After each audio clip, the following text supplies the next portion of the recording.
Find your ghosts. A guide to segmenting inactive subscribers before you email them. Stop blasting your whole list with one win-back email. Here's how to split inactive subscribers into groups that actually respond.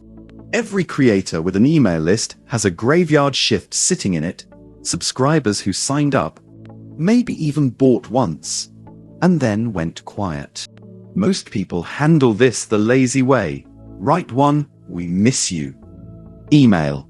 Blast it to everyone who hasn't opened anything in 60 days, and call it a win-back campaign. Then they're confused when it converts at almost nothing. The problem is the assumption that every silent subscriber is silent for the same reason. Someone who bought your ebook 8 months ago and simply forgot you exist needs a different message than someone who joined your free list a year ago and never bought anything. Treat them the same, and the copy ends up too aggressive for one group, too soft for the other, and both delete it. Why inactive is doing you a disservice as a category. Inactive flattens two very different populations into one bucket. One is people who bought something and then stopped engaging. They know your name. They've handed you a card number before, and something caused them to drift. The other joined your list, maybe grabbed a free lead magnet, and never converted to a paying anything.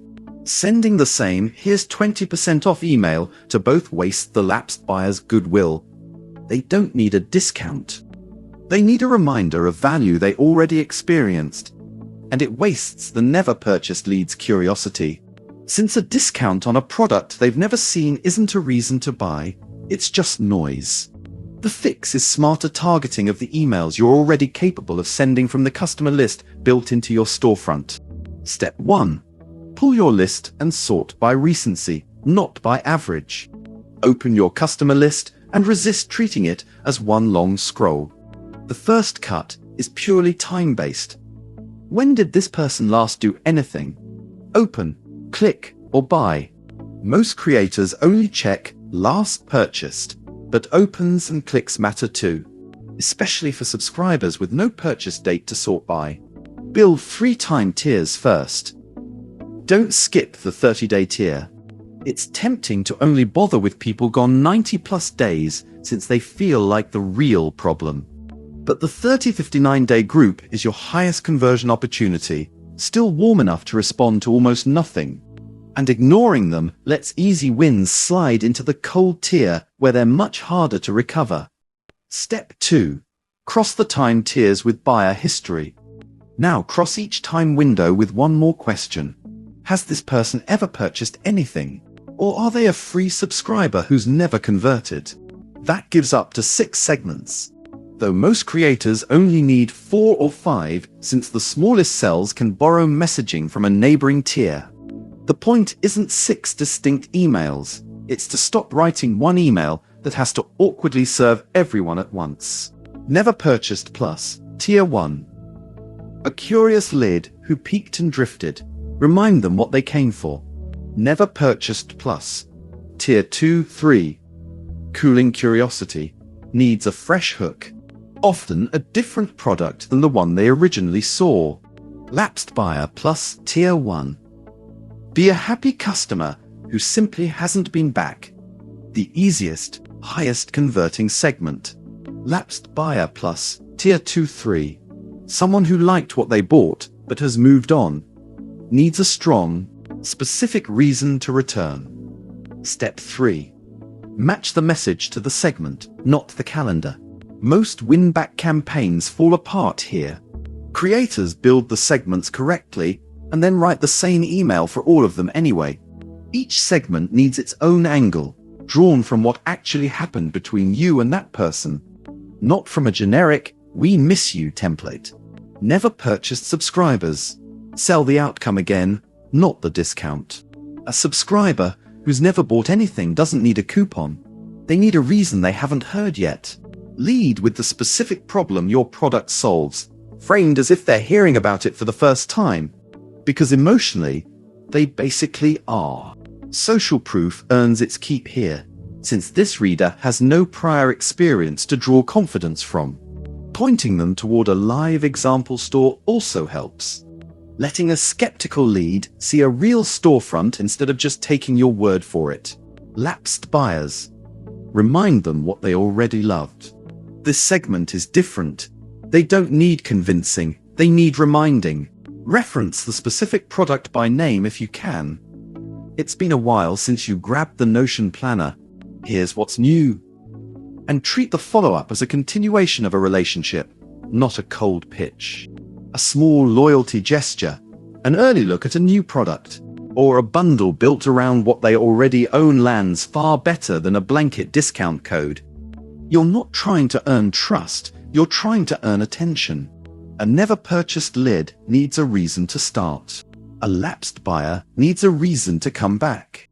Confuse the two, and both emails feel slightly off, even if neither is technically wrong. Step 4. Build the actual send sequence per tier. The send cadence should escalate as the tier gets colder. Tier 1 gets one light touch, friendly email with zero urgency. A gentle nudge often works alone here. Tier 2 gets a short 2-email sequence a few days apart. The first reintroduces value. The second answers a likely objection, price, relevance, or simply, why now? Tier 3 gets the most direct treatment. One email that plainly says, this is a last check-in before regular sends stop, paired with a genuinely strong incentive if you have one. That framing isn't a gimmick. Honesty outperforms vague, we miss you energy because it doesn't ask anything ambiguous of the reader. Split your list by silence window, 30, 60 hearts, 90 plus days, not one guest cutoff.